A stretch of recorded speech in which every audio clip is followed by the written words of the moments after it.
गमावत 337 धावांचा डोंगर उभारला। आंतरराष्ट्रीय दर्जाच्या बजाज पुणे ग्रँड टूर या सायकल स्पर्धेचा थरार उद्यापासून पुणे जिल्ह्यात रंगणार आहे। जगभरातल्या 35 देशातले 29 संघांचे 171 आघाडीचे सायकलपटू यात भाग घेणार आहेत। पुणे जिल्हा प्रशासन आणि राज्य सरकारनं सायकलिंग फेडरेशन ऑफ इंडियाच्या मार्गदर्शनाखाली या स्पर्धेचं आयोजन केलं आहे। स्पर्धेचा पहिला टप्पा उद्या दुपारी पुण्यातील गुडलक चौकातून सुरू होईल आणि डेक्कन जिमखाना बस स्थानकावर या टप्प्याचा समारोप होणार आहे।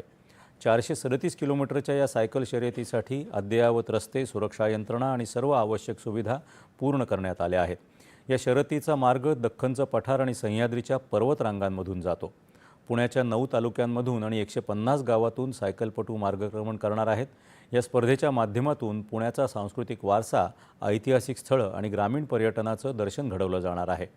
स्पर्धेच्या पार्श्वभूमीवर पुणे आणि पिंपरी चिंचवड शहरात उत्साहाचं वातावरण आहे। या स्पर्धेत भाग घेणाऱ्या देश परदेशातील सायकलपटूंच्या स्वागतासाठी आकर्षक सजावट करण्यात आली आहे।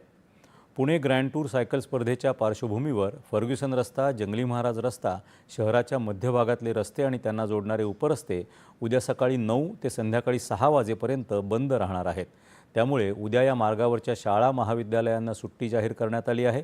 स्पर्धा मार्गावरच्या खाजगी कार्यालयातल्या कर्मचाऱ्यांनी आणि व्यावसायिकांनीही शक्यतो मेट्रो सेवेचा वापर करावा असं आवाहन पुणे पोलिसांनी केलं आहे। सासवड-बारामती मार्गावर पुण्यातील प्रसिद्ध क्रीडा संघटक, सायकलप्रेमी अनिरुद्ध देशपांडे यांनी स्पर्धकांच्या स्वागतासाठी 6 मीटर उंच आणि 12 मीटर रुंद सायकलची भव्य प्रतिकृती उभारली आहे। बोबदेव घाटातली सायकलची ही भव्य प्रतिकृती रस्त्यावरून येणाऱ्या जाणाऱ्यांचं लक्ष वेधून घेत आहे। मुंबई भाजप